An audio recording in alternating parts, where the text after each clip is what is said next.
బాగలేదు జాబాలి జరమలేదేగా నిన్న మీకు కావాల్సిన ప్లే గ్రౌండ్ వెళ్ళి చేయించుకోండి తర్వాత అయితే వస్తాను ఏమేం చేస్తా చెప్పు పిల్లకి అసెంబ్లీకి ఫస్ట్లో అలౌ చేసే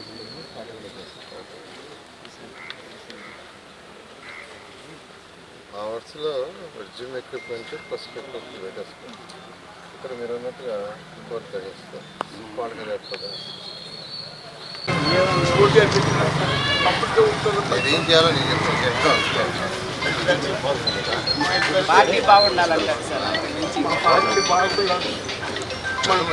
ఆశ్రమంలో ఎంతమంది ఉంటారు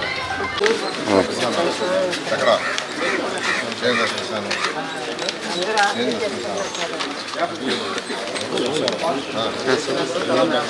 అందరూ ఆటలు చేసుకుంటున్నారు మాకు లేకుండా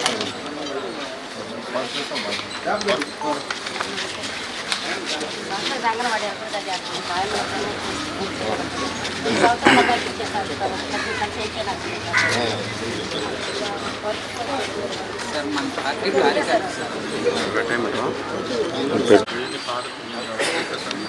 దర్శనం చేస్తే ఆవిడకి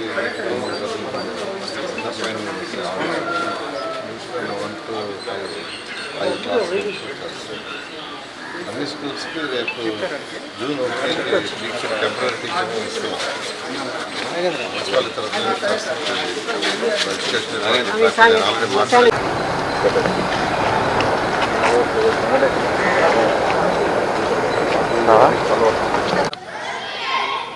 జనరల్గా ఏంటంటే కన్స్ట్రక్షన్ అయిపోయిన తర్వాత స్కూల్కి ఒక ఊరే ఉండాలి.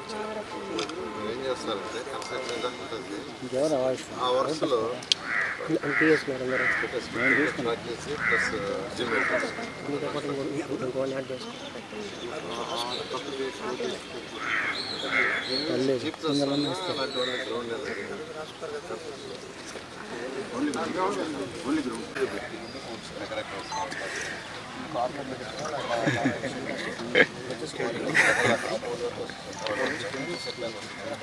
బాస్కెట్బాల్ కూడా చేయదు పిల్లలకి. Okay sir, thank you. ఉండవేనువా ఎంతసేపు నుంచి తీసుకున్నావా? వాళ్ళ కష్టం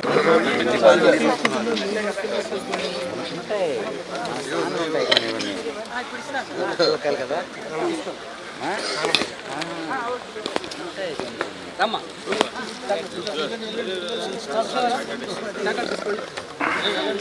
థ్యాంక్ యూ నాన్న సార్ అని చెప్పండి. థ్యాంక్ యూ నాన్న సార్ అని చెప్పండి గట్టిగా.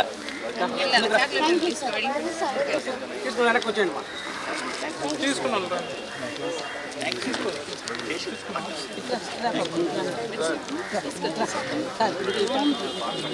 తీసుకున్నామా? ముందు పో.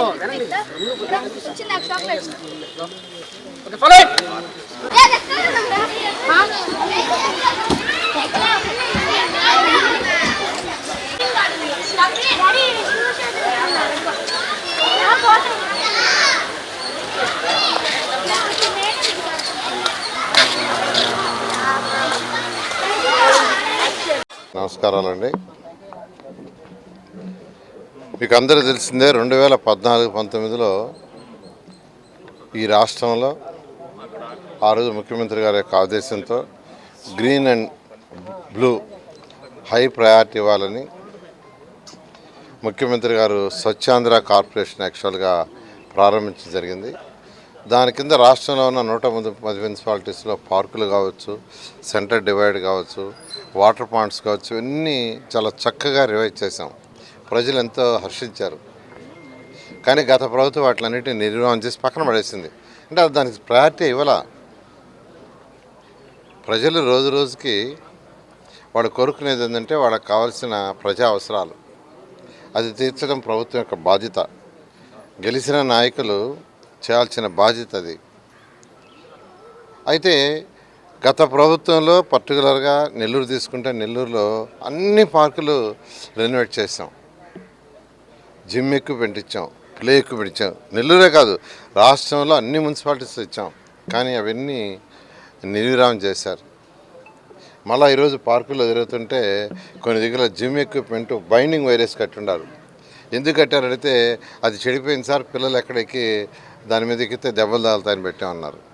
ఇలా అయింది. అయితే ముఖ్యమంత్రి గారు మళ్ళా ఈరోజు స్వచ్ఛ ఆంధ్ర కార్యక్రమాన్ని ప్రతి నెల 3వ శనివారం ప్రారంభించారు. ఒక్కొక్క నెల ఒక్కొక్క జిల్లాకు వస్తున్నారు. ఈ కార్యక్రమాన్ని వారే స్వయంగా యాక్చువల్గా ప్రతి నెల 3వ శనివారం వస్తున్నారు. ఎందుకు వస్తున్నారంటే ప్రజల్లో అవగాహన కలిగించాలి, నాయకుల్లో అవగాహన కలిగించాలి. వీలైన తొందరలో ఈ యొక్క గ్రీన్ కార్పొరేషన్ ద్వారా ఉన్న పార్కులన్నింటినీ మోడర్నైజ్ చేయాలనే ఉద్దేశంతో ఆ నేపథ్యంలో నేను కూడా యాక్చువల్గా నెల్లూరులో నిన్న దాదాపు ఒక ఉన్న పార్కులో సగం పార్కులు తిరిగాను. ఇవాళ కూడా తిరుగుతున్నాను. అధికారులకు కూడా ఆదేశించాను అవన్నీ కూడా రెనోవేట్ చేయమని. ఇవన్నీ కూడా పిల్లలు మళ్ళీ స్కూల్స్ ఓపెన్ చేసేది జూన్ 12. జూన్ 12 లోపల అయితే అన్ని పార్కులు, స్కూళ్ళలో ఎక్కడన్నా ప్లే ఎక్విప్మెంట్ పెట్టాల్సి ఉంటే ఆ ప్లే ఎక్విప్మెంటు, జిమ్ ఎక్విప్మెంట్ పెట్టాల్సి ఉంటే ఆ జిమ్ ఎక్విప్మెంట్ పెట్టమని కమిషనర్ గారికి ఆదేశించాను. వారు ఆ డైరెక్షన్లో వర్క్ చేస్తున్నారు. ఇక్కడే కాదు, రాష్ట్రంలో ఉన్న అన్ని మున్సిపాలిటీస్లో ఇదే విధంగా పార్కుల్లో జిమ్ ఎక్విప్మెంటు, ప్లే ఎక్విప్మెంటు రాబోయే కొద్ది నెలల్లోనే 100% పర్ఫెక్ట్ చేయడం జరుగుతుంది. విద్యార్థులకు చేరువవుతూ విజయాలను విస్తరిస్తూ ఇప్పుడు మన ప్రశాంతి నగరికి వచ్చేసింది Narayana school. Smart learning, creative thinking, career oriented programmes తో స్కిల్ బేస్డ్ స్టూడెంట్స్ గా మార్చడమే లక్ష్యంగా సిబిఎస్ఈ సిలబస్ తో ఈ కిడ్స్, ఈ చామ్స్, ఈ టెక్నో, మెడిస్ పార్క్ వంటి ప్రోగ్రామ్స్ తో అత్యుత్తమ శిక్షణను అందిస్తోంది నారాయణ. ఈ విద్యా సంవత్సరం నుండి మన మైపాడ్ రోడ్ ప్రశాంతి నగర్ లో మన నారాయణ స్కూల్. అడ్మిషన్లకై సంప్రదించండి. Narayana CBSE school, Mypadu road, Prashanti Nagar, Nellore. Phone numbers 7337587535, 8919740758.